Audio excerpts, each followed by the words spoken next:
This is the Medici Podcast, Season 0, Prelude.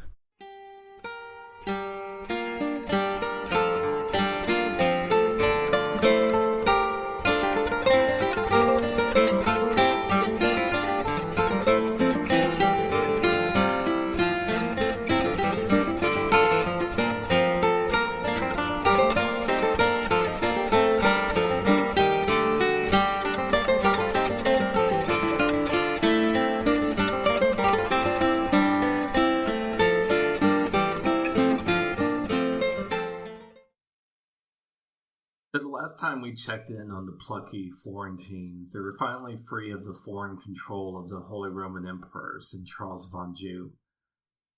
The feud between the Guelphs and the Ghibellines was finally over by 1267, with the Ghibelline cause lost for good, with the downfall of the Hohenstaufen dynasty of Holy Roman Emperors. Well, at least lost for good in retrospect. Not surprisingly, by 1300, the Guelphs split into two brand new factions, the White Guelphs, who opposed papal influence, and the Black Guelphs, who supported the Pope, which provided a brand new excuse for infighting among the nobility. But this was all later. The era following the Sicilian Vespers and the downfall of Charles of Anjou was still generally a peaceful one for Florence. Well, except for the fact that the wars with Pisa continued. Still, the ongoing warfare did nothing to stop the city's growing wealth, or, for that matter, the economic expansion of the entire region of northern Italy. And as always happens when a society gets rich, the class tensions flare up, and grumbling for reform starts in certain quarters. It was precisely the tensions between the haves and the have-nots that led to the decline of the commune. Now, I'll probably do a tangent episode on republicanism in late medieval and Renaissance Italy. But before I go much further, it is important to make it clear that when we talk about politics in this era, we have to stop thinking like it's the 21st century and assume that everyone is secretly yearning for our concepts of freedom and liberty and representation. This can be hard to do because the Italian public education system and even some English language scholarship still look at this era in terms of Republican freedom versus autocratic tyranny. But this isn't how people at the time would have looked at politics. Of course, political beliefs weren't monolithic, and people had debates over politics back then too. Also, mainstream political thought was never frozen. While I've been hurtling down the centuries in this series so far, it's important to keep in mind we're talking about generations of people and decades of change. So during this time I've been talking about, there were shifts in mainstream thought. So take what I'm about to say as a really broad generalization. At the same time, though, it is true that much of political thought by this time was based on a 13th century Latin translation of Aristotle. Political governments, according to Aristotelian theory, were thought of along a spectrum rather than hard categories like monarchy or republic or dictatorship. A government could be considered part oligarchy and part democracy, for instance. Nor was any form of government considered better or more natural than another. There are political theorists who argued that republics were the best form of government for city-states, and monarchy was better for governments that ruled vast territories. However, it was very different than today's post-French Revolution mindset, when you have to go way off the beaten track to find people who think representative democracy isn't the ideal form of government. You did have a few outliers like the 13th century historian Ptolemy of Lucca, who argued that republics were better than monarchies because republics inspired civic virtue among its people. But overall, it was assumed that different peoples were inclined toward different forms of government that suited them best. But there was nothing inherently wrong with a hereditary monarchy or an oligarchical republic. What mattered was if the government was virtuous in the sense that it ruled wisely and well. Any government's legitimacy came from whether or not it worked justly, and not the form of the government, and definitely not whether or not it offered political representation to the majority of its citizens or subjects. All this is just to say that we 21st century people shouldn't assume that the people outside the elite wanted what we'd call liberty and democracy. In fact, over the course of the many centuries before the French Revolution, some writers would advocate for a strong, powerful monarchy to serve as a check on the local power of nobles or urban bourgeoisie. Similarly, Italians in the period didn't care as much about republicanism as a principle in of itself as he did about being free from the endless vendettas of the nobility and their hogging of special rights and privileges. So it shouldn't be a surprise that as the popolo started asserting itself more and more across northern Italy, the result was the rise of the signores, autocratic rulers who often established their small dynastic monarchies. It was these rulers that the growing middle classes turned to in order to put the nobility in their place, not republican government. Like the rise of the communes themselves, the rise of the signores happened in a domino effect across northern and central Italy in the 13th century. In 1240, Milan saw the Della Torre family taking power before they were overthrown and replaced by the Visconti. Verona was taken over by the Della Scalas. In Padua, it was the De Carraras. Treviso, it was the De Caminos. Ferrara, the d'Estes. The Bonacolsi, and then the Gonzagas in Mantua, the Monfeltro in Urbino, and the Malatesta in Rimini. By the end of the 1200s, there were only 5 strictly republican states left: Venice, Genoa, Siena, Lucca, and, Florence. Why Florence didn't fall under the sway of the Signore is something I haven't found a clear theory from a historian about. And it's probably a question that couldn't be answered easily. And as we'll see, Florence did eventually get its very own signore, just later than everyone else. Florence was certainly going through the same problems between the nobility and the middle classes as the rest of northern and central Italy, at least according to Leonardo Bruni's History of Florence. The nobility, which up to that time had been the leading force in the city, had never acted as an equal partner with respect to the people. Superior in wealth and arrogant in manner, its haughtiness was unsuited to a free city, and it could be restrained from committing unjust acts only with the greatest difficulty. Supported by their vast clienteles and assisted by their numerous family connections, they reduced the weak to a state resembling honorable servitude. Many were the men of modest fortune whom they attacked physically, and many were despoiled of their goods or expelled from their estates. Although the city tried from time to time to punish these offenses, the nobility were upheld by the shameless favoritism of their relations. Men shrank from denouncing their unjust acts, fearing the power of their families, and dreading wounds and death more than the loss of their patrimonies. Indeed, it seemed that the only obstacle to the complete servitude of the common people was the nobility's own internal divisions, driven as it was by envy and competitive rivalries. Maybe why this situation didn't result in a signore coming to power as it did elsewhere was as simple as the right person being in the right position at the right time. In this case, it was actually a nobleman from one of Florence's most distinguished aristocratic families, Giano della Bella. As soon as he was first elected as prior in 1292, he proved himself to be sympathetic to the cause of the Popoli. In fact, modern socialists might even call him a class traitor, in a good way. With the help of the first man to be elected to the new office of Gonfaloniere, or standard-bearer of justice, Baldo Ruffoli, Bella passed a set of reforms on January 15, 1293, called the Ordinances of Justice. No one less than Dante was unimpressed looking back at the Ordinances of Justice and compared them to a sick man getting into a new position in bed. And indeed, after they were passed, the Republic still had its rough patches, as we will see, but essentially the form of government that the Ordinances of Justice established would last until 1543. So let's take a look at how the Republic of Florence actually worked by the time of the Ordinances. The executive branch of the Florentine government was a council of 9 elected officials, the priors. This council was called the Signora, not to be confused with the Signores, the autocrats who came to power in other cities.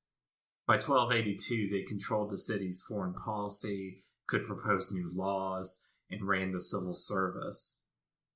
A prior served for only 2 months.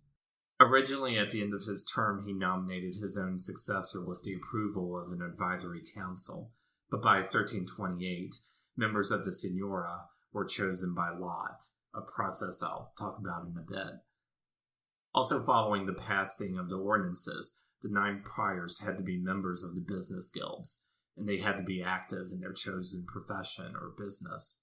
Now, the guilds were associations involving business owners and artisans, which were recognized by law. There were 7 major guilds, the Arti Majori, and 14 minor guilds, the Arti Minori. Among the major guilds were the Guild of Judges and Lawyers, the guilds of the wool, silk, and foreign cloth merchants and upholsterers, the animal skins and furs merchants, and the Guild of Doctors, Apothecaries, and Medicine, Spice, and Dye merchants. This guild also happened to include painters. The minor guilds included the blacksmiths, stonemasons, shoemakers, and butchers. 6 priors had to be from the Arti Majori, and at least 2 had come from the Arti Minori. However, everyday laborers were excluded from the guilds, although they sometimes had their own associations. But this effectively meant that they had no political representation. There were also 2 legislative councils that could pass or veto the laws passed by the Signora, one which was composed of guild members, and the other one with members from the nobility. However, they were not allowed to debate any proposals, only discuss the merits of the legislation being considered. Debate was only allowed in the Patriche, the advisory councils whose members were directly appointed by the Signora. But they could not vote on legislation, and their meetings were not open to the public. The reason why the government was so debate-averse was that it was felt that debate would lead to demagogues, who were always rightfully considered the great threat to good Republican government. The General Assembly of Florence's citizens continued to exist, but they didn't have regular meetings, could not have debates either, and were generally only called in emergencies or to consider constitutional questions. Probably the strangest thing to modern people is that republicanism in Florence wasn't based on the public voting for candidates, but elections by lots. Eventually, nearly all of the city's magistrates and civil servants were chosen by lot. Every neighborhood in Florence would set up a selection committee that would gather the names of every qualified citizen, meaning every guild member, above the age of 30. The list of nominees were looked over by a commission of prominent Florentines. Names that were supported by a majority were put in a leather pouch. It was still not over even when the names were drawn. Those who were convicted of certain crimes, owed taxes, had recently served in a similar office, or had a parent in a similar post, were eliminated from consideration. But probably the most radical step that the government of Florence took with the ordinances of justice was how it kicked the nobility in the stomach, more or less. 150 noble families from Florence were legally declared magnates. They could not serve as priors or in any of the major political offices, and could only serve on a small number of minor political offices or the legislative branch reserved for them. Basically, it meant all but disenfranchising the nobility and empowering Florence's merchants, shopkeepers, and artisans. In reality, though, it was a bit more complicated than that. For example, the Peruzzi were a very old noble family, but they were actually not declared magnates because one of the family patriarchs, Pacino Peruzzi, helped to get the new reforms passed in the first place. Plus, this backfired a bit. If someone in power wanted to get rid of a rival, they could get the government to declare that person a magnate, even if they didn't have a drop of blue blood in their entire body. So Florence definitely didn't match up to our modern standards of a representative government, as tempting as elections by lot might look for us living through our current nightmare era. In any case, People who like the Florentine experiment in government tended to see its limits on representation as a feature, not a flaw. For example, Leonardo Bruni also wrote a Greek treatise about the merits of the Florentine government, where he praises the city for its restrictions on both the nobility and the working classes. The Florentine constitution is not completely aristocratic or democratic, but a kind of mixture of the two. This is quite clear from the fact that certain noble families are forbidden because they have too great a power of numbers and a force at their command to hold the chief offices in the city, and this rule is anti-aristocratic. On the other hand, mechanics and members of the lowest classes do not participate in the political life of the community, and this seems to be anti-democratic. Thus, avoiding the extremes, the city looks to the mean, or rather to the best and the wealthy, but not overpowerful. Needless to say, not everyone went along with the ordinances of justice. The nobility threatened to launch a violent counter-revolution. Machiavelli, in his History of Florence, discusses why they probably backed down. They ought to consider the people were as much superior to them in numbers and wealth as they were in fury, that the nobility they vaunted themselves upon was but an empty name, which would be of little help to them when they came to cross-deal with so terrible a foe. Nonetheless, his enemies did manage to smear Giano della Bella's reputation. They managed to get him exiled from the city just 2 years after the ordinances passed. Not only that, but they got him excommunicated, and the Pope threatened to issue an interdict, a ban on priests being able to perform certain rites within a city or country, against Florence if they ever allowed Giano back in the city. Giano left Italy altogether for Paris, where he became such an obscure figure, historians today do not even know when or how he died. And yet, the reforms he passed were so popular that they lasted with minor revisions, which goes to show that ideas are often much more durable than even the people who fight for them. So we're almost done setting the stage for the Medici, but I do want to take our view back a bit and talk about how the Republic of Florence fit in with its neighbors and how Florence saw itself. There was a strong sense of Florentine patriotism, which its form of government and its ability to commit to it, while other city-states propped up more authoritarian regimes bolstered. But did Florence think of itself as part of a greater Italian nation? That's a really thorny question that will likely always be debated, at least until the sun expands or possibly until the heat death of the universe. People have argued that Italian nationalism didn't really start meaningfully until around the late 18th, early 19th century with the spread of nationalism across Europe.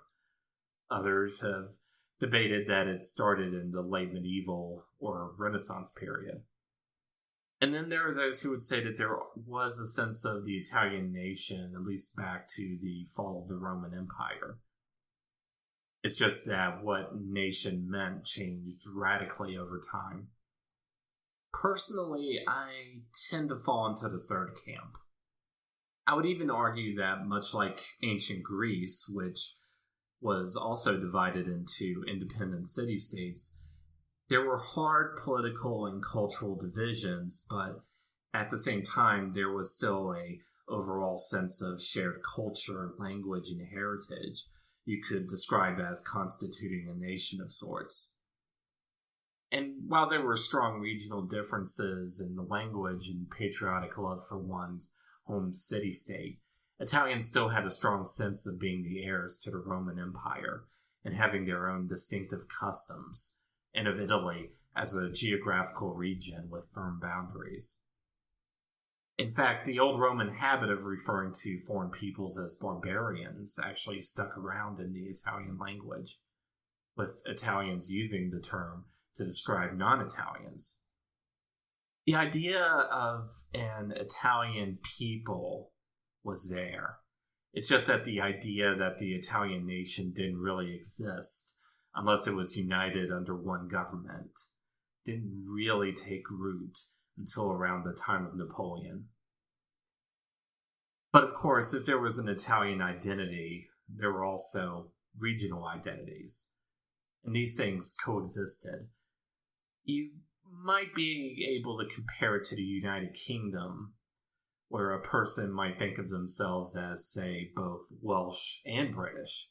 But you could also look at modern Italy or any nation state today and see different regional, tribal, and religious identities coexisting with a broad national identity, or even a supranational identity like European or Pacific Islander or Latin American.